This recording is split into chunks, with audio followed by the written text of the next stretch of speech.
She's back. It started with lights in the sky, then a shift, an impulse. Something reached for Jessica Blunt. Now she's living proof that reality isn't always what it seems. Tonight, we return to Utah and one of its most fascinating citizens as we discuss her confrontations with creatures, abductions, ghostly beings, and the unsettling truth that is Jessica Blunt's life.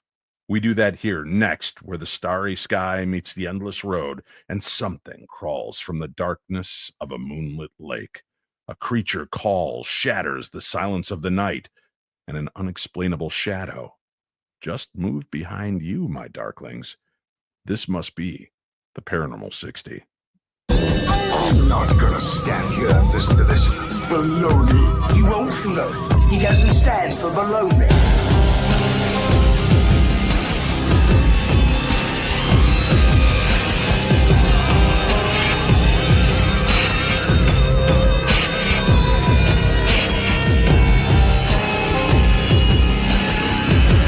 Sounds like a lot of supernatural baloney to me. Supernatural, perhaps. Baloney, perhaps not. All right, my darklings, thank you for joining me here tonight. Just as a reminder, I am out of town. I'm out filming the last episode of Paranormal Mysteries, the last of 2 episodes. We began filming them months ago. We are wrapping them up now so that they are ready to air for you mid-September 2025 on Stream Beacon TV. And for those of you that have been following the show, Monday, I had Jessica Blunt on. And you're saying, Dave, twice in a week? Yes, twice in a week. Why? Because actually, we're cheating a little bit. The Monday episode was from an episode last month with Jessica on the Paranormal 360. And as you see, I videotape all of those episodes as well. And her episode was so good and so interesting. And we just scratched the surface of her story that I wanted to have her back. Now we're going to focus on something different, more of her actual encounters and the things that have taken place, including abduction. So we're going to talk about that in this segment. A lot going on over the next couple of weeks. Let me just remind you, for those of you that are wondering, where am I going to be? How can you come on out and meet me? I'll be at the 2025 Illinois Paranormal Conference on July 12th. Tickets available at hauntedrockford.com. hauntedrockford.com. I'll be out there with my buddy Richard Estep, Tobias Weiland, Larry Eisler III, and so many others. We'd love for you to come on out and join us. Then later on in the month, July 18th and 19th, I'll be at Broadhead Manor at the Paranormal Rockdown event with a lot of fantastic speakers, and we would love for you to come on out and be a part of this event as well in Wisconsin. And for those of you on the East Coast banging the drum, when are you coming out to the East Coast, Dave? Was my imitation of East Coasters. I'm going to be out there very soon. As a matter of fact, Christmas in July. No, it's not because I'm going to be there and that's my gift to you, although accept it for what it is. I'll be at the Gettysburg Battlefield Bash. We'll be helping to raise money for wounded warriors and more. It's a great charity event, and a lot of fantastic speakers from some of your favorite paranormal programs are going to be there and on hand for the entire weekend. There's a masquerade ball. There's a lot of great presentations. There's even some charity contests. I believe that John Zaffis, the actual godfather of the paranormal, and I will be paired up again as celebrity bartenders, racing off against others in the field to see who can raise the most in tip money for charity that night. That's right. We'll be behind the bar like we were last year. And John and I only lost by like $100. And that was because Brian and Rochelle are cheaters, dirty, rotten cheaters whose friends kept running out to the ATM machine just to beat us. But we did it the good old-fashioned way. We took our shirts off. So there you have it. That's what you may be able to see happen if you come on out to the Gettysburg Battlefield Bash this year. Let's get jumping into it because we got a lot to cover, and I want to make sure we have enough time for our guests to share those stories. Back with us this evening, Jessica Blunt. Jessica, welcome to the Paranormal 60. Hey, Dave. Thanks for having me back. It's so nice to be. It's nice that you invited me back so that we can dive into some of this. Because yeah, you're right. It's like we had all those hours together and barely got into the meat and potatoes of it. That's the funny thing for me on the radio show. I do a 2-hour radio show every Sunday called the Paranormal 360. And when you take out all the commercial breaks and you take out the news segments and all the things, it comes to about 35 minutes an hour. So tonight we're going to spend about as much time in a 1-hour show as if you would have got a chance to hear Jessica on my 2-hour show. So I want to talk, because we scratched the surface of it and never really got into it. And you kind of ended the last episode by dropping that bomb again about an alien abduction. Yeah. Now, I know that we started off talking about the lights in the sky and that something inherently changed within you. You felt telepathic messages and your life opened up to a whole new paradigm shift. But then you had an abduction. Do you believe that you've had one, or have you had multiple abductions?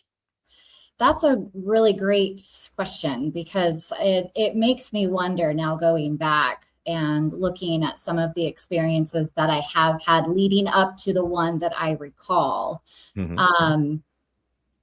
if there could have been more. Now, I certainly recall some places that were that seemed as though I was on a craft of some kind or in a room of some kind. So looking back, perhaps. But the abduction experience, I haven't shared a lot. In fact, I don't know that I've really shared it with anybody. So there you go. It's very interesting because during the first, so as we had mentioned with the first experience in 2019, that opened me up for a lot of things.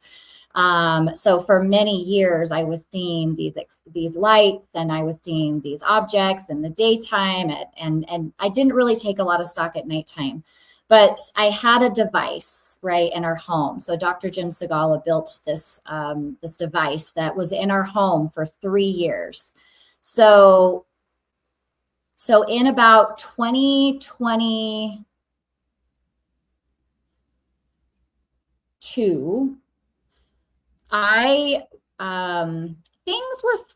things were mellowing out in terms of seeing things in the sky. I mean, I didn't take a lot of stock in looking anymore because I just knew things were there, right? And so we happened to go to bed. It was just a regular night. The MUPAS device was running. It was towards the end of the study. And I remember this sensation of being in a room, in this place, right? I didn't know where I was, but now I'm cognizant of something happening. And I'm not dreaming. And so I'm leaving this room, like I can feel this energy that was very light and etheric. I didn't feel like I was walking. It just felt like consciously I was pulling back from this room. And I remember coming down, like it felt like my body was floating down from above, and I could see down, but I was also, that's the perspective that I had, was coming down into the body. And I remember thinking, I can't wait to get right there because I have to go into my log for my MUPAS so that I can tell Dr. Segala what just happened. And so I am floating, which felt like forever, back into my body. And now, is there a physical feeling to this, Jessica? I mean, do you feel the air moving past you? Can you hear? None. There was no vibration. There was no sound. There was no light. It was just it was silent. It was almost too silent. And I sleep with a fan. I always have an air conditioner going. So I can't do quiet because I hear, especially our home is so active. So I hear all the bumps in the night. So I have to sleep with some sound. And so it was deafening quiet. And it's just this floating feeling as I'm being not lifted, but, falling back down very slowly and carefully and almost quietly and very reverently back into the space. And I don't feel like my body was like my physical body, because I could see that my body was there. So it was this cognizant, this awareness that I knew that I was separate in that moment.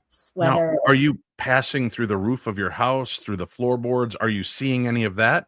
Or are so, you just so as I left, that's a good point, because as I remember seeing myself like leaving this room, it went from that and then it skips to me coming through. So I don't know that part. I couldn't tell you.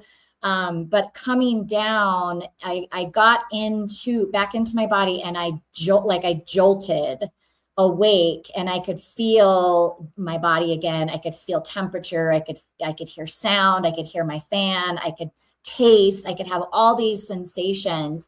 And I instantly, I leaned over my bed to my nightstand and grabbed my computer. And the way the MUPAS works is that you log into this portal in the back end so you can keep track of your notes and whatnot.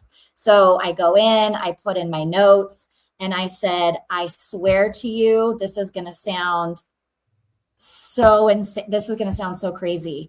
And I can't even believe that I'm saying this. But if I were to ever say I was abducted, it was right now. And I closed it. And I laid there, and my body, I remember feeling like vibration. It was vibration, and I was buzzing. And thinking about it now gives me goosebumps, because it was just so, there's nothing I can explain to even remotely compare to that sensation, right? So then I emailed Jim too. So it's now the next morning. It was about 3-4 o'clock in the morning when this happened. So I couldn't call him right away. I didn't want to wake him. So I waited, and I got a hold of him the next day, and I said, hey, I know you're busy, but if you could please go through my data. I uploaded something into my back office. I don't know if you can see it or not, but I need you to look at my data and look and see if there's any kind of anomaly, because normally he would send out alerts if there's some kind of weird something. okay? And you just kind of go about your day with that running in the background. And I remember it was about a week later, and I could not get it off my mind. I was like, holy cow. Did I experience this? Was it a dream? Was it not a dream? It didn't feel anything like astral projection, or I have never done or experienced anything like this ever. So about a week later, he gets a hold of me after he compiled all of the data, went through it all, and he goes, we can corroborate your experience. I can't tell you if you were for sure abducted, but your experience and the data that goes along with what you said match. And we can't explain this. I've had several different team members of the scientists, physicists, the people that have all worked on this program. And he says, I have never seen anything like this. The amount of radiation, the amount of gamma that you were exposed to during that time frame is unexplainable. Like it's off the charts, nuclear reactor type, wow. Right? And should have been picked up on any kind of device. And so between the RF signals and the different things that the MUPAS device records, which is gamma, radio acceleration, microwave acceleration. So if there's anything that comes in on the X, Y, or Z and moves it gyroscopically, just all these different sensors that are in there that are very, very, very sensitive. It will trigger that, and there's an alert. And so after that, he collected all of that evidence and decided to close phase 1. And he felt like he had enough data, because it was 3 years that he had a device in our home after that first encounter in 2019. And he had terabytes. There were 30 other people, but about 5 solid people, including myself, that had some pretty good data. And that's what he wrote a paper on, and it's published on his website. The data that he has presented at multiple conferences and still offers on a lot of podcasts. He went on Russ Colbert not very long ago and shared it as well. So when he talks about case study 316, he's sharing that evidence of what he saw that matches my entry. I gave him permission to use my entry because, I mean, it doesn't have my name, but it has my entry for that abduction experience. But I remember my connections too. So the energy that I felt when I was in that abducted state is the same thing that I have had with the same kind of entity on several other occasions prior. So all right. So there's a lot to unpack here. One thing I'm excited to hear about from you, and I've asked other people that are abducted, and nobody's been able to give me a solid answer as to this. There are a lot of interesting stories regarding abductions throughout the years where people wake up and find themselves floating through their room and phasing through walls and windows. And I've often wondered, are they physically doing that, or have these beings, these multidimensional beings, found a way to separate our etheric form from our physical form? Yeah. Because it theoretically would still store our data, right? It's like all the information in the cloud. They just took the cloud over and they're reading through it. And I'm not saying that some people are not physically taken. I believe that, but I think in some instances, especially when people find themselves phasing through ceilings and roofs and floorboards and walls, that there must be a way that they are doing this. So it's exciting for me to hear that that was more of your experience. Yeah. I've also, something that's fascinating about that is I had an experience years ago in my home where I had sleep paralysis, and I was sensing something moving as I was awake, physically awake. I was sensing something moving up the stairs towards me, and my I couldn't explain how I knew it was coming towards us, my wife and I. But what panicked me, what really set me off, was the fact that I knew it had to pass by my children's room. At the time, my daughter and son, Pacey and Linus, were very little. So there's that Papa Bear thing going on, and I'm sensing this thing moving up the stairs, and it's entering the room. And I was so discombobulated. I'm like trying to say a prayer in my head. I'm trying to do anything I could to get the focus, and I couldn't. And then it was all of a sudden just like it was over and I could move. And for a long time, I thought, oh my God, what dark evil force? And then I thought, I think what happened was I was out of body. Yeah.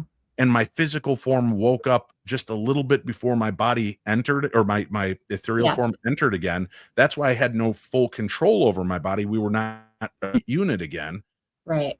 Until it returned to me. But that's why I felt something coming up, and I couldn't say it was evil. But I could just sense something which made me feel uncomfortable. Right.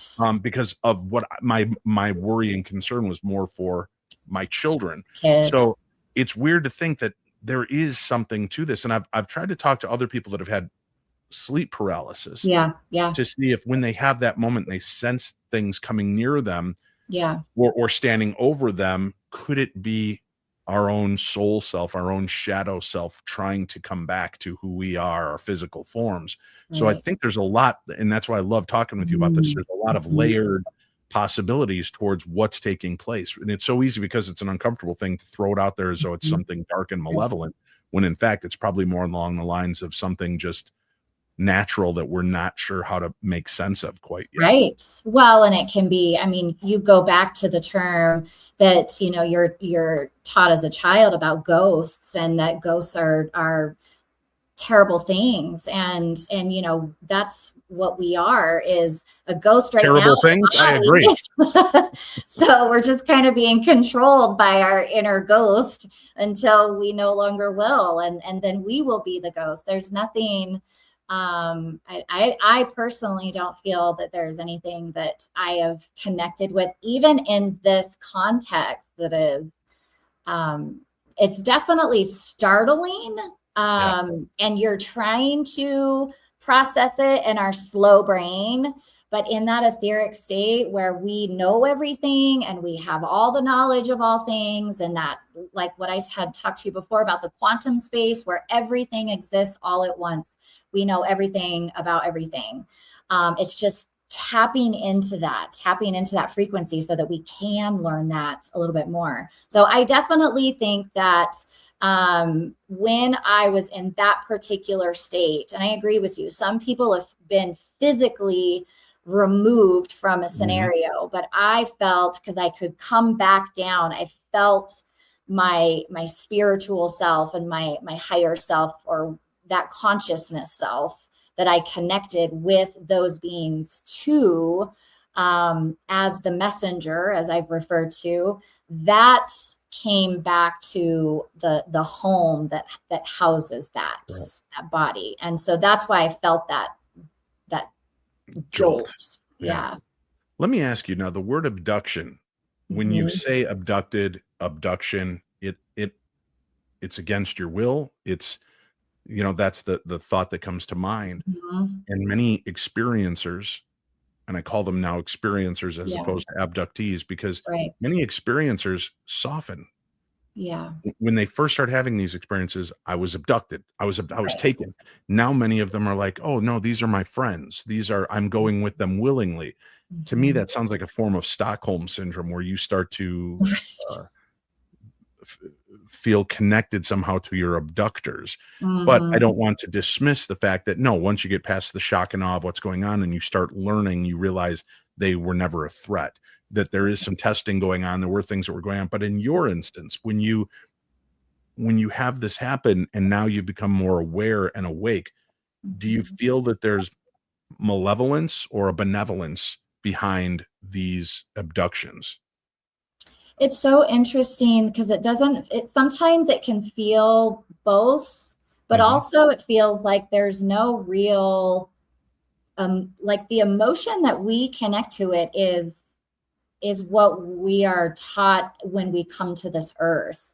So when I had asked them how we could communicate, and I believe we talked about that we're information, and how information is created doesn't come from feeling. So the feeling of having benevolence or malevolence or good or bad or evil or whatever it is, I really believe that emotion is something that we have learned through the development of our life. And they really exist without emotion. So they don't understand if we are being hurt. They don't understand that there is, that they might be negative or come across to us as negative, because we are just part of this bigger experiment. And this, the population control, as they have told me before, we're just one of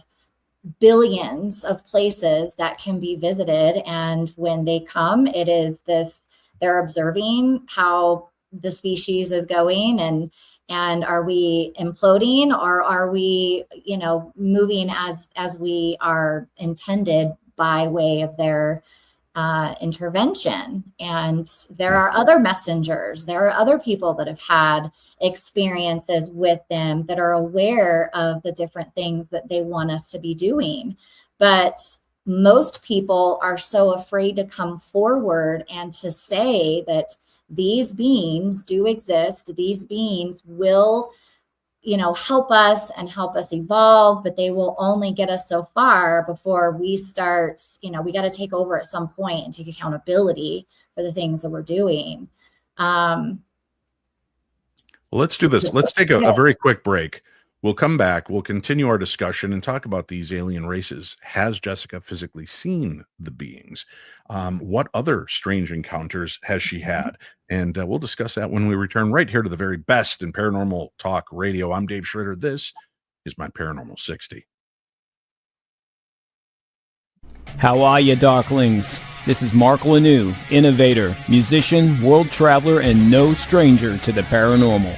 Come take a journey with me through this place we call life by picking up my new book, Reality Was Once the Tapestry of the Dreamer. It is available at Barnes & Noble online and will soon be available through other vendors. Get your copy by following the link in this ad or by visiting my official website at markallenlanew.com.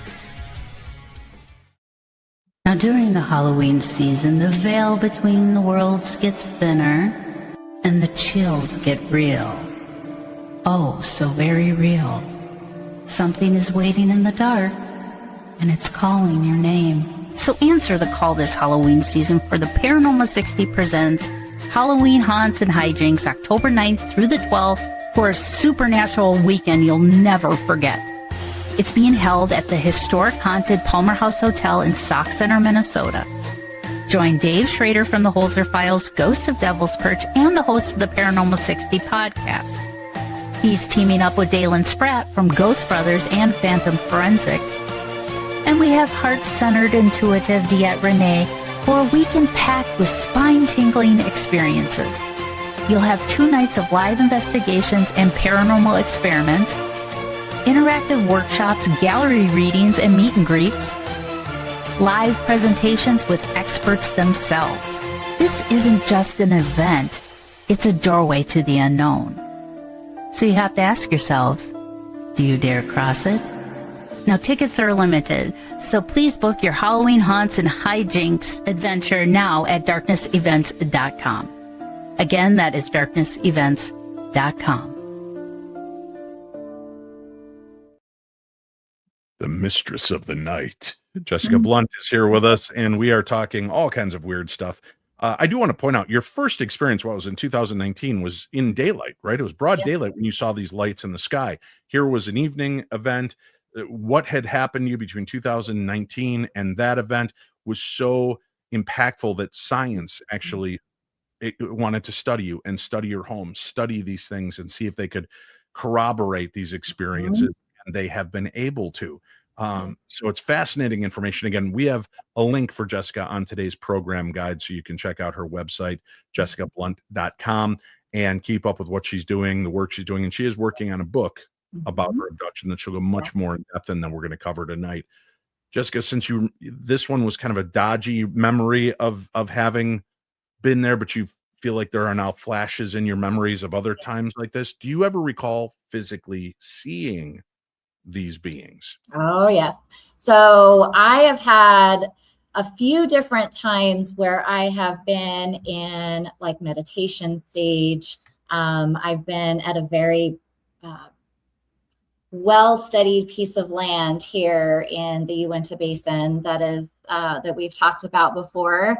And in doing so, I've been sitting on the mesa there at the ranch that I've shared with you before, and in just being alone and having been guided in certain areas. I've sat in certain spots and my eyes are closed and I hear that same deep voice that I had shared with you on that first episode that we talked about right before the MRI, when they said, Jessica, they're not going to find it. They'll never find it. And so this deep male voice came to me when I sat there in meditation, broad daylight and on the mesa, and I'm sitting there.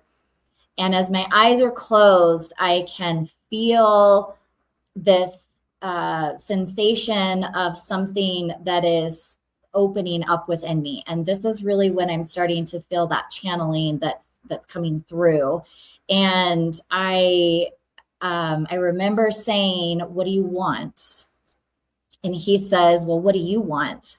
And I said, well, I just like, what do you want? Why are you here? And why are you here? But like, why are you in my meditation and kind of hijacking what I'm doing? And like, what do you want from me? And what do you want from this area? What do you want from us? Like, what do you want?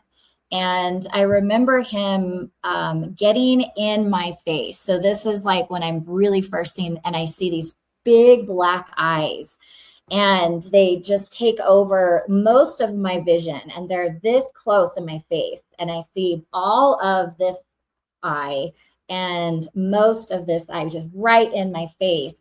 And he goes, are you afraid? And I said, I'm not afraid of you. And I've not been given any reason to be afraid, so I'm not afraid. So what do you want? And so he says, take my hand.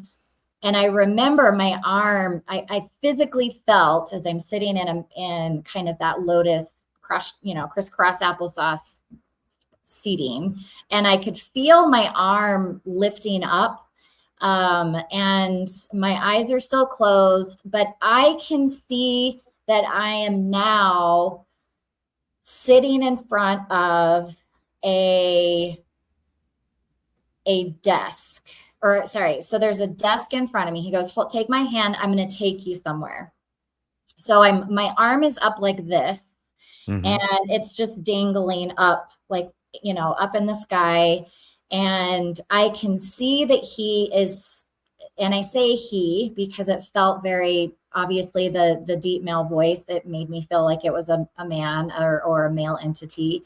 And I'm walking around this hallway, and I've tried so many times to draw this, and I just can't get the curve, but I'm curving around this hallway, and to the right is a doorway that I walk in, and there's a chair, and there's a metal table, and then in front of me is a mirror. And I can't see myself in the mirror, and I can't see any reflection in the mirror, but I can see that it's a mirror. And so he asked me to sit down. So my arm is still hanging up like this.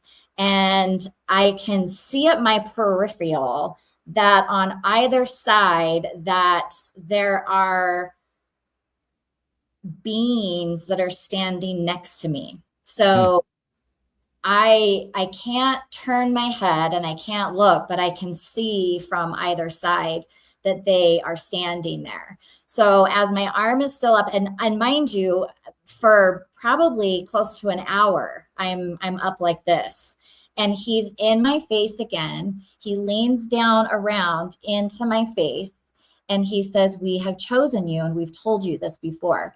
We have chosen you to be the messenger. Are you afraid? And I said, I'm not afraid. And I keep trying to give the messages. I'm doing what you want. He goes, no, you're not. You need to tell them more. So, yeah, I'm like, I don't know what else you want me to say. Right. Like, what do you want me to say? And so these things started coming in that pertain to the certain area. There were some things that pertain to the world. It was right before COVID at this point, and he had said something big is coming and we need you to tell everybody to be ready.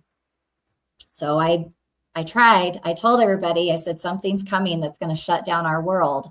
And I went online and I shared and I shared and I shared. Anyway, so my arm's up like this.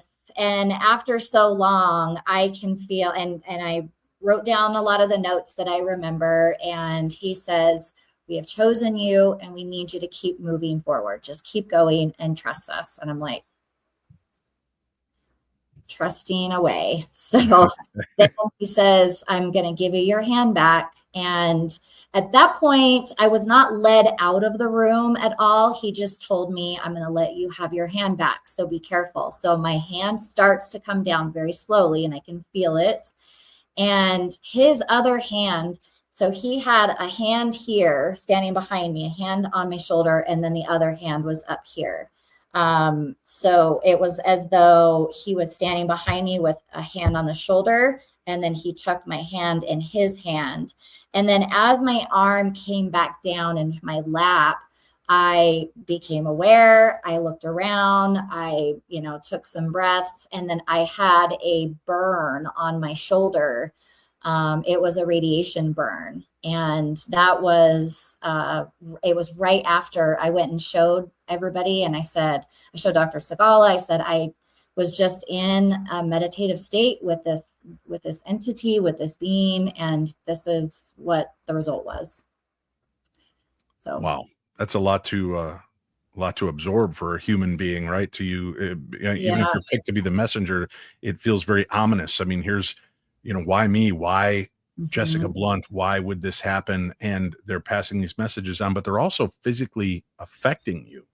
Jessica, right? Yeah. You have high levels of gamma radiation around you. You're getting radiation burns on your body from some of these encounters. Um, I know we touched on it last episode, but for people that maybe don't remember or don't know, has it had an ill effect on your physicality? Yeah. So after the first experience, it opened. So I had a neurological injury and it changed my immune system, that first experience. So I've had people ask me because, my children were with me. Well, if it happened to you, how come it didn't happen to them?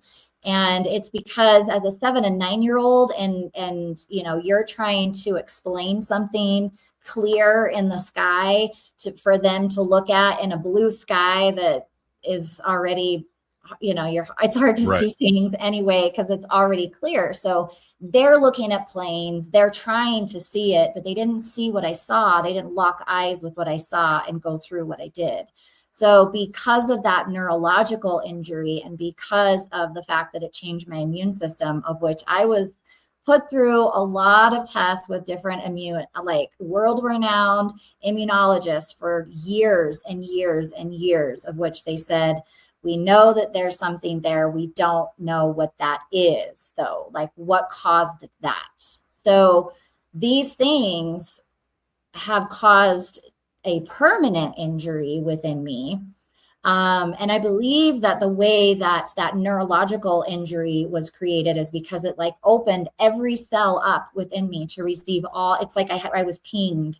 I was, my antennas were all, as we're programmed to learn certain things as we grow. But it was like I was locked in for a few moments where I completely received all the information of all things, all knowledge, all awareness of all the stuff in the world of existence, really, and beyond. And that's when I discovered a lot of the gifts that I now have. So you're going to join us when we're out at Phenomicon this year. Dr. Maria Mayer and I are going to be going out to Space Wolf Ranch, which is the adjacent property to Skinwalker Ranch. Yeah. And Maria and I had some very strange experiences there last year. This year, we're going to go back with hopes of you making a connection and maybe helping us see or experience something. Yeah, I'm excited for that. Thank you. Yeah, I am too. It's exciting, but there is this trepidation. I mean, should people be afraid of having these kind of experiences if it can physically alter your body or make you sick? Yeah. I mean, and that's a great point. We've had a lot of experiences. My kids, as I mentioned, our home is active.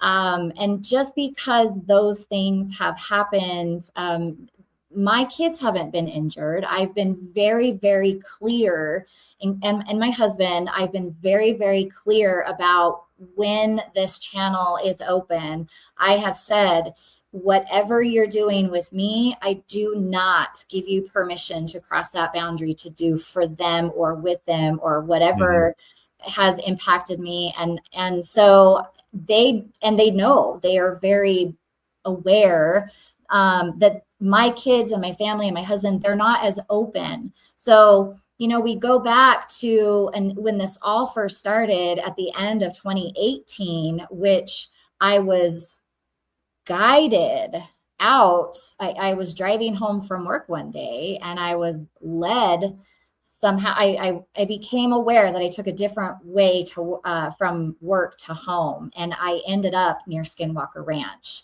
And as I got out, and at that time, I didn't know that that's where I was. I didn't know where Skinwalker Ranch was. I had no idea about the property at all, other than there was a book that had just come out by Ryan Skinner. And we thought, wow, that's really interesting. It's somewhere in this vicinity.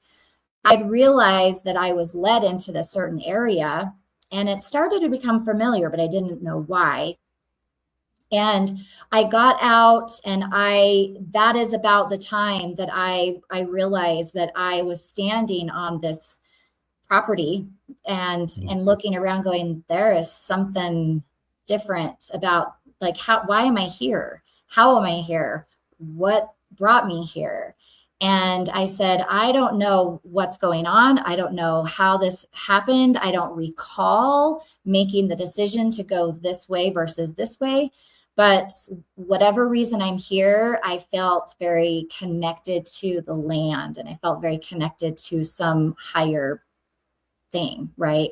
So I said, whatever brought me here, I am here to learn all of it. And if I'm being punked or pranked or whatever, then I remember standing there waving and I'm like, this just feels so silly. It was so surreal. And it was, that was in about November. And then, that was November when I was prompted. And then shortly after that, I had an automatic writing. I had a whole thing. It was just like, boom, boom, boom. And 2019 just was this shadows in the house, and there was things getting thrown, and there was, the kids were experiencing poltergeist like activity.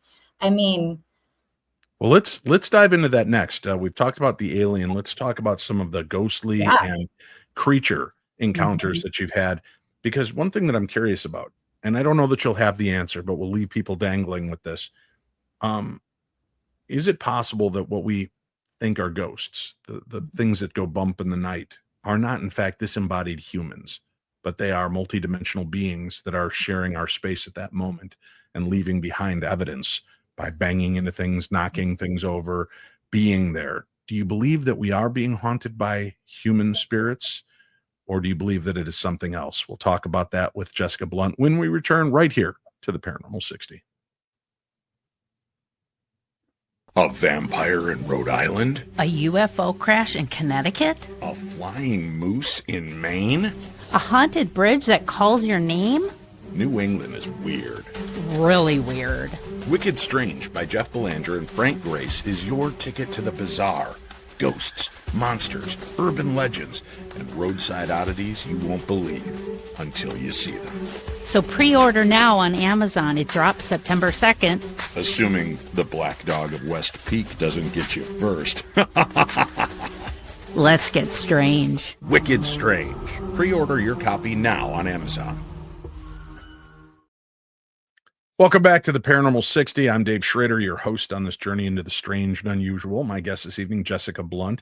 As we've been talking about over the first 40 minutes of tonight's program, her experiences with aliens and or interdimensional beings, whatever it may be.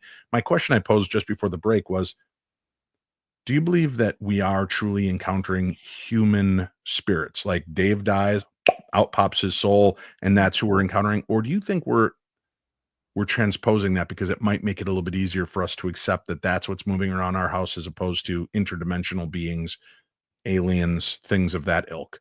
Yeah, that's a great question, because I did ask.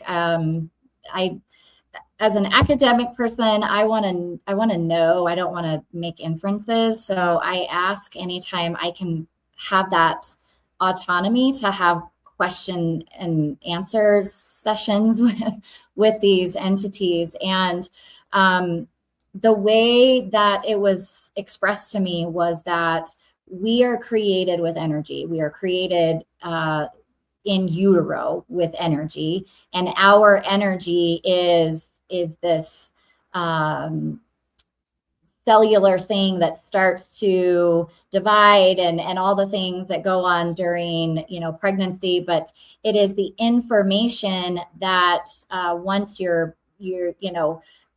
movement happens, like the information of a finger, and the finger does this, and the eye and the eye blinks, and that's our information. And then when we're born, the information of what we have called our spirit or our soul is the part that really is our personality. And that information is cellular. It is memory. It is things that make us who we are, that will never ever be replicated or changed. It's not going to be replicated, but it's just going to change form. So when the physical body dies, then that information still exists. It can't go, because it's energy. It can't go anywhere else but out. So the physical body dies, but the information of who you are stays the same. That's why when we have that familiar feeling of maybe a grandmother or, you know, a friend that has passed over, and we get that memory of them, or we get a smell, or we get some kind of information of that person, of who they were or who they are in different form, then it really is their information. And so when they show us that they are them, sometimes it can be just a wisp. It can be that memory, that smell. And sometimes, depending on, you know, a medium or a psychic who's talking to them, sometimes they need to take more form. So for me, as I'm learning all these gifts, I'm like, I'm trying to describe this person, and it may not go as planned. So they take more shape, and they take more shape, and they bring more of their information from this ether space to create the form that you would remember them as, right? And then it becomes that person that you remember, which it would be a shadow person, or that might be the ghostly figure, or the eyes or the face that you see of the person that has passed on. And then it's gone, right? It's back into the ether. So that misty like wave of energy is then gone. So there's a lot of aliens. But if these aliens are taking us ethereally, right? If they're doing this and they're reading our energy, reading the cloud, that we are, and our genetic memories and all of that, how do we know they're not just tripping the triggers to remind us of these things as part of an experiment to see how we respond when we smell grandma's cookies or hear the snap of dad's belt, and they reintroduce these things? How do you know that what you're dealing with is something that isn't more nefarious, and that we're nothing more than tests? We're just little insects running through a maze as they're watching us and putting up new challenges. Yeah. Well, it would be remiss to say that if you didn't, there are people that have free will, and as you're developing that information, they are not making the greatest decisions. And so you have these negative energies that are nefarious and more playful, and certainly, you know, aliens are not God, or whatever you believe a God to be. And so you know, that's where, when we talk about a spiritual awakening, I'm very careful about how I describe this, because I don't want to infringe upon anybody's religious beliefs, right? Because I also live in a very religious area. I'm very sensitive to people that have that deep-rooted faith in some higher power. And I too believe in some higher being, but I have yet to been shown that evidence yet, right? I have been shown other evidence of different things, and I certainly have faith. You know, I have faith in lots of things. And so as I've studied different religions, I've just learned that the one constant is that spiritual part of people that can run really deep. And we all have a spiritual connection. It's just how you choose to branch off to believe in something that you believe in, right? Gotcha. So in terms of the alien aspect, I'm certainly not using them to rule my life and make decisions by, but I have had a lot of evidence of connection with them in terms of the information that they have asked me to either pass along. But one of the things on the last occasion that I had the deep male voice come to me, I believe I shared in our last segment, was or our last episode, right?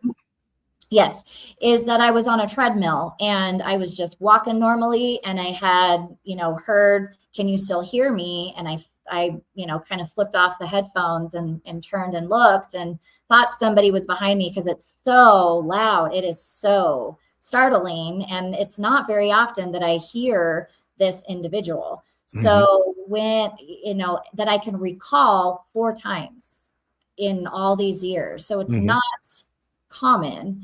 And so it's startling. And then he says it again, but he uses my name so that I know Jessica, can you still hear me? So when I asked him how they communicate, he said he's used all this medical terminology that I'm not familiar with. But the one thing that I remembered was the orbital vessel. And, when I shared that with the scientists and the doctors, they thought that was really interesting because that's part of the eye that connects to the brain. And so is there something in the multidimensional space or some frequency? Because I do know that I get that vibration and I get different pitches in the ear, high, low, very deep resonance versus the very high pitch resonance. And then I can get, that message. And so perhaps visually, which I think you mentioned, somebody having an experience of some kind where a fan. Right. The ghost in the machine that we talked about on the last episode. Yeah. Which I thought was so fascinating. And there's so many ways that people have experiences that I'm not the only one, right? I know that I'm not the only one. So why do people feel so afraid? Because it's the unknown, right? I mean, it's the same reason. If we were single, I would be afraid to just go up and talk to you, right? It's just human nature. I don't know how this is going to go. That's just inherent to us. And then you add it to a grander scale of multidimensional, interdimensional alien beings. It can be a little intimidating, Jessica. That's all I'm going to put out there. I don't want that for anybody. Well, I'm very approachable, I promise. Let's talk about ghosts. I mean, have you physically seen spirits or spirits that you recognize of family members or former owners of your home, anything like that? So yes.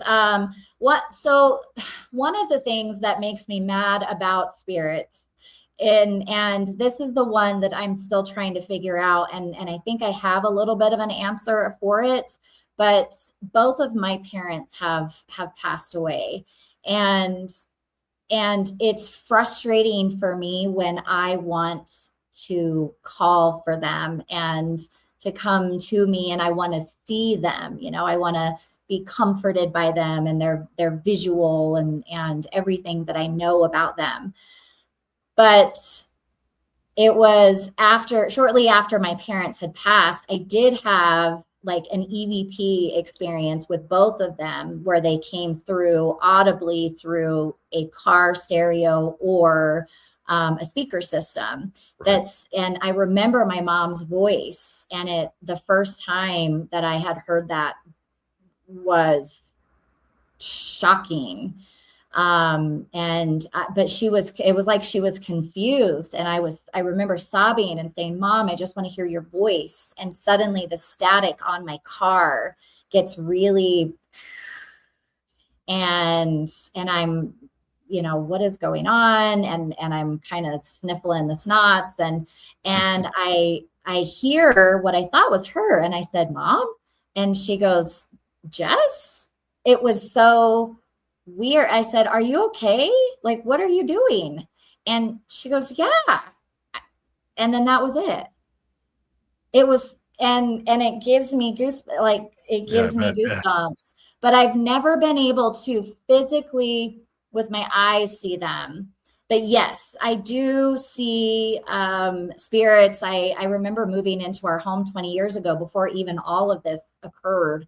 And I remember that outside I could see a chief standing. There was a Native American chief that stands outside of the property and faces the south, right? And I thought I was crazy when I saw it because I thought, is somebody in our yard? And it was a very fast glimpse. And I spoke with the neighbor, and the neighbor told me that he has seen a Native American chief on his property. And we live out in the middle of nowhere. So there's no reason for that. Now we do live just a few miles from very sacred grounds. They're powwow grounds, they're Sundance grounds. So very sacred things that happen there. Could that be another reason that we have very active energy, right? my children have had experiences about the Hat Man, and that has been one of the things that I recently learned in over the years as they become adults and start talking about their ghost stories, right? And so that connects to me because, again, before all of this in 2019, I had a lot of health problems, and so I remember being in bed one time, and I had just gotten back from having a surgery, and I look out my bedroom. I'm facing the television, laying in bed, and I look out just to the doorway, and I could see somebody, look in like this, and then come out and leaning around the door frame at you. Yeah, for those that are look just in the listening. door frame. Yes, and I'm like, hello, and there was nobody was home. So no, they just look out, and then I get up and I come out, and yeah. So then later on, my husband had been saying he had a surgery, so he was at his sister's in the other town where the surgical center was. And so I had just put the children to bed, and I was in my bed, and I had felt this elbow come across my back, right? So I lift my head up because I was laying on my stomach. I lift my head up and thought it was one of my kids, but I looked to the side and I saw a man laying over me and that's kneeling next to me, lying his arms over me. Let me clarify that. Like you're getting a massage almost, right? Almost, yes. And because I felt the pressure, what I felt was the pressure of the body, of the arms or the hands laying over my back. And I looked, and for whatever reason, I thought it was my husband, but I was like, I don't know what's going on here. So, but something made me want to not interrupt. Like it felt prayerful. It felt like I was receiving prayer or blessing in some way. Lay your hands on me. Lay your hands on me. Right? Yeah, who knew Bon Jovi was actually astral projecting? Yes, it was so wild. And so I laid there and I peeked again because I could see through the doorway. The light from the living room, the door was open. And then after a few moments, I felt the hand lift up, and I lifted my head up and I looked, and I just saw the tail end of a person walk out. So I waited to hear like doors or rustling or something, and I didn't. So I got up and I went and looked. I checked on the kids. Nobody was with them. They were all asleep. Nobody was outside. It was so strange. So then the next morning I said, why didn't you just stay? If you drove all the way out here, had somebody drive you out here, why didn't you just stay? And he goes, what are you talking about? I was not there. And immediately, though, he came home. He says, if somebody was able to get into our home and do what they did without waking you up, without the dogs barking, without anybody doing. Anyway, so we've had a couple instances with the Hat Man for sure. The Shadow Man. At least, see, the Hat Man to a lot of people is this terrifying being. At least you're getting a nice back rub out of the deal. It was so nice. Yeah, it was so nice. It did terrify my daughter though, because she was not. She didn't even tell us for many years that that's what she saw. And it was a reflection in the mirror. She went into our room to use the restroom. And when she went to walk in, there's a mirror right there. And she stepped and saw this hat person in the reflection. And it scared her so bad because Dad was he was on the couch over on the chair. I was sitting over, in the living room. Nobody was in there. So that scared her so bad. She wouldn't go in there. She still doesn't like to go in our room because she's had a lot of experiences that seem to be in that particular area. So. We've got very little time left together, Jessica. Oh my goodness. I It's know it goes by flying. so quick. Yeah. Let's talk about a strange creature encounter. Obviously we've gone past the aliens, talked about some of the ghosts and shadow figures, the Hat Man. What is one or two of the more unusual encounters you've had with creatures that do not seem to be of this earth? So, so 3 that I'll try to throw out there. So recently I woke up in the night and there was this sphere that was glowing right next to my husband. And that's the more recent one. It was just a few months ago and it was orange. I could see the metallic on it. And I blinked a couple of times and then it was just gone. And then I asked him, I said, hey, are you okay? And I said, there's a gold ball over you. And he just, whatever. And then we heard this sound, this like guttural sound. And I opened my eyes back up and I saw it in the same spot. It wasn't like hovering in a kind of bouncing way. It was just so still, like it was a sticker. And I saw it again, but he was responding kind of instantaneously as I was seeing this. He woke up and was like, what was that sound? And then that thing just blinked right off. That was the more recent one. We did have some alien. Well, I don't like to use that term. Can I ask real quick, this orb, simply as Yes. we're following up on a show I did last Wednesday on the program, when you saw this ball, this orange, was it actually lighting up the area, or was it like a self-contained light? Like it wasn't emitting light, it was almost light within itself. It was enough because it was obviously a pitch dark room. It didn't illuminate the entire room, but it did have a little bit of glow around it that I could see the wall behind, through the light around, but it was solid. So we emitted a little bit of glow where it was orange, but it was a gold metallic. I could literally see the metal on it, and it was very like swirly.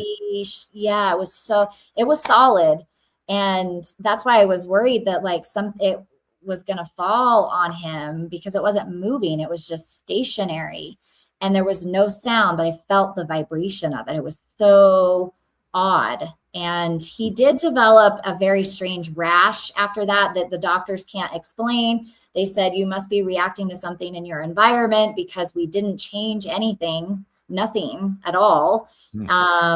So that's the only environmental change that was different.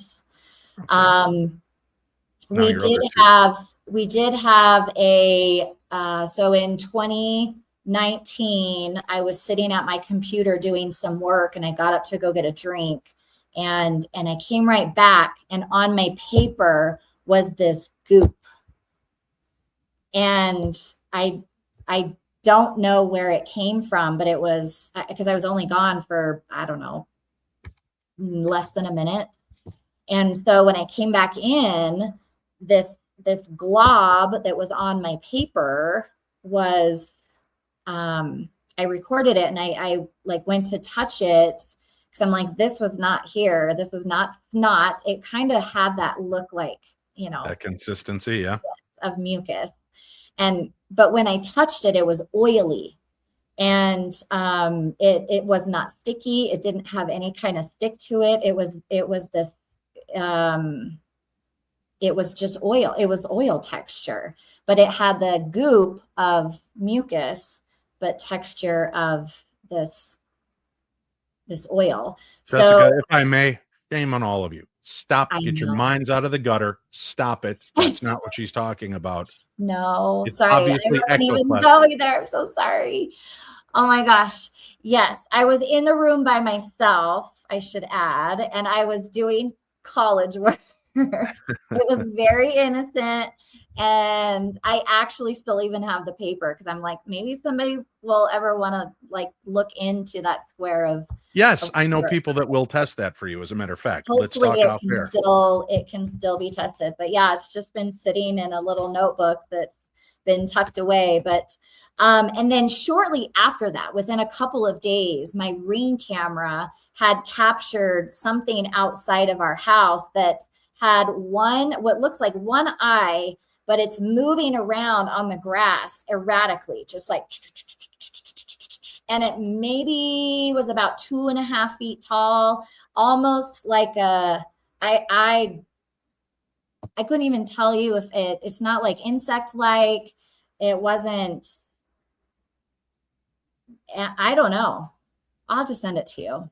But it's so strange because it's so erratic, and it's just like, it might be on my YouTube, actually. I think I might have posted it. And you have to really look, because there's kind of from the nighttime, I think it's an IR light that activates, trying to illuminate the night. Mm-hmm. But you can see through it that there's this thing, and it's just like, it goes this way, and then it goes this way, and then it goes this way, and then it goes front and back and just all over the place until But you can see its eye. Mm-hmm. You can see that there's like there's some eye shine, and it's only one. It was a one horn, one eye flying purple people eater. Yes. Very weird. Jessica, your life is fascinating. I'm glad that we're friends now, because I'm hoping that you'll share some of that weirdness with me. Yes. I will put you in touch. I'm going to actually put you in touch with my guest from last Wednesday. Okay. And he has the people that can test that piece of paper and let you know what that is. And they should, theoretically, unless you've been like putting mayonnaise or mustard or suntan lotion on it, if you've been keeping it pretty much the way it is, they should be able to test that. Yeah. So very cool. What a weird life. Do you ever sit back at the end of it, Jessica, and go, I'd like to tap out now. Let me just have a normal life. Be a normal grandma, be a normal mom. Yeah. Hit the bake sales, start crocheting aliens to sell at charity events. Yeah, I think because it happens so often that I especially those first couple of years, I was like, why is this happening to me? I didn't even get to tell you about the pen. Oh my gosh, it's like almost coming up on the anniversary, and the shadow person in the mountains. I think I was talking to you and Maria about that, about my Bigfoot experience. But there's just so much that goes on. And I think that at one point I was like, I need some integration time for this. There is so much that's happening, and I wanted to harness it in a way that I could both understand it and help people, because if I am a messenger and I do have these gifts, how can I best utilize it, right? So I did kind of step back a little bit from being as open so that I could really try to harness what it was that I was able to do, and became a Reiki master, and that, be able to channel that energy better.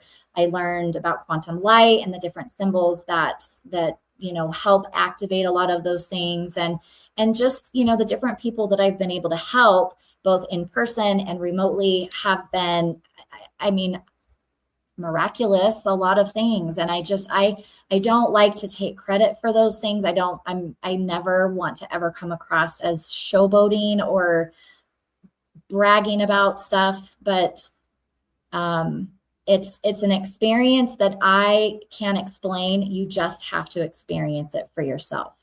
Well, you happen to be here on a very special night, Jessica, because this is Wednesday, where anything can happen. You see, on the Paranormal 60, we are a tight-knit 60-minute only show, except for Wednesday. The parameters of time and space seem to yield to us. And what should be a 60-minute show sometimes goes as far as 90 minutes. So if you allow me and my viewers and listeners to focus, just mentally focus for a few moments, let's push beyond the boundaries of time and space so we can make time for that Bigfoot story and hear that before we go, because I know you've teased it. And we're not going to have you back for a few months. And then we're going to talk about channeling and automatic writing. All right. So we've now moved the boundaries of space and time. We've made the command of them. So let's hear your Bigfoot story before we will let you go. Okay. You guys are the best. So 2020, it's COVID season, right? Right at the peak. It's duck season. The peak of it. And luckily, I live in an area that we don't have a lot of people, so we felt like we could still enjoy nature and being outside and not be around people. And so it was about May-ish in the basin. And actually, I think it was 2021 because anyway, it was 2020, 2021. And I get a message from a friend who says, there is something that you have got to hear. And she sends me this clip of this guttural sound. And in the background, I could hear this man and this woman, and they are talking to each other like, what is this? And oh my gosh, and we got to get out of here. And I'm scared. And the woman is afraid. And you could hear the husband say, start getting the chairs, clean it up, let's go inside. And essentially what it is they were camping. It was, it was clear that that's what they were doing. It was at night, late at night, they're sitting around a bonfire, and then they start hearing this, like this animalistic scream. Grunting? Okay. It was like screaming, and it was so scary. And I heard it a couple of times in the background. And so he's trying to get them inside so that they could get the hell off the mountain. Right. And so he's like, get your stuff, just get in the truck and we're going to go. So he recorded it enough that I could get it. And he said, so she is friends with my friend, and my friend sent it to me, and she goes, you got to check this out.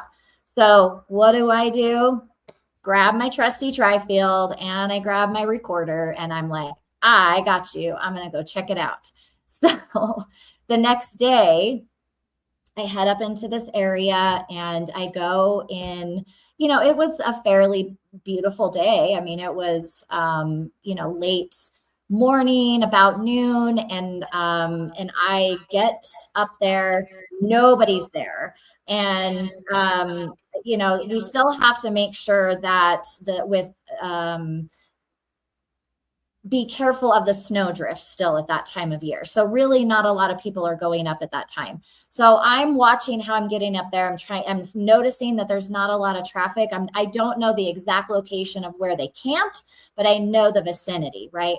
So I get up there and I park, and I get out with my tri-field. I get out with my, I'm carrying the tri-field in this hand, and I have my recorder in the other hand, and I start in on this trek. Now, this trail that I'm hiking in on is very remote. This is not something that you can take with a motorcycle or a bicycle. It is hiking, or it is it's horseback. That's it. There's no other way to get in. And it takes you into the high Uintas. And of course, there's a lot of mystical things about the Uinta Mountains anyway. But I'm walking on this trail for a couple of miles, and I'm talking out loud. I'm being audible with my conversation, as an investigator does in this field. You're talking out loud, and I get to a section of the trail that I had noticed was different, and I look over and I see that the Forest Service had carved an entirely new area into the mountains. Now, this is very sacred land. These mountains once belonged to the Native Americans, and just is only separated currently by the river. So I'm walking along the river on the Forest Service side. And when I get to that point, I get this overwhelming sensation that I am not alone, and that something is definitely aware that I'm there. And so I said, okay, I'm going to do something that I don't normally do, because I don't know what is here, and I've never done a Bigfoot investigation. But what I've seen on TV is that you've got to knock with a piece of wood. And so I pick up the stick, and I knock on the tree, and I'm like, okay, now whoever is listening, I just want to come and check this out. This is an interesting piece of whatever. So I'm making my way onto this trail, and I get a rock. There's a rock thrown at me, and it falls right down in front of my pathway. And I'm like, okay, all right. I'm looking around. I'm getting an occasional spike on the tri-field. Absolutely no reason for any kind of movement on the tri-field at all. And so I continue on, and I find where they have carved into into the mountain. Now I'm off the trail that got to the mountain, and now we're up. And the reason they did that is because the beavers had caused a lot of damage on the original trail. Sure. Anyway, so I get up to this spot, and I look, and I get it was a pine cone this time. So I'm like, where are all of these coming from? So something's trying to get my attention. And I hear behind me, like I kept feeling like somebody was behind me, but suddenly I hear like footsteps, and I turn because I'm like, I knew it. And I turn to look. And when I turn to look, nobody was behind me. Which confused me. So I came back around, and as I came back around, there was this something went through me, and my recorder goes flying out of my hand, and the tri-field spikes, and the recorder's on the ground, and I'm standing there just stupefied because it's daytime, and something just ran past me that has no body to it. Right. Wow. So up to that point, I didn't know what to do because I'm so far in, I'm miles into the mountain, and, I don't know. So I reach down to pick up the recorder. And as I reach down to pick up the recorder, I noticed that as I pick it up, it starts recording. I could see it start to record again, but it's in a different filing system. It's a digital recorder. So it's in a completely different file. And I noticed that, and I'm like, whoa, how did that happen? You have to push a button to get it to record. You have to push a button for it to even get into a different file for it to, anyway. So a lot of things going on in the mind. And so I continue down, and I get to the bottom. It's just about 20 more feet until I get to the bottom of the trail. And I stand there like, I want to understand what just happened. And I felt like I wasn't supposed to keep going. I made my way. I finished the trail. I came back, got to that point again, knocked on, and I was going to close it or something. I don't know. I'm just like, okay, I'm doing the knocking thing again.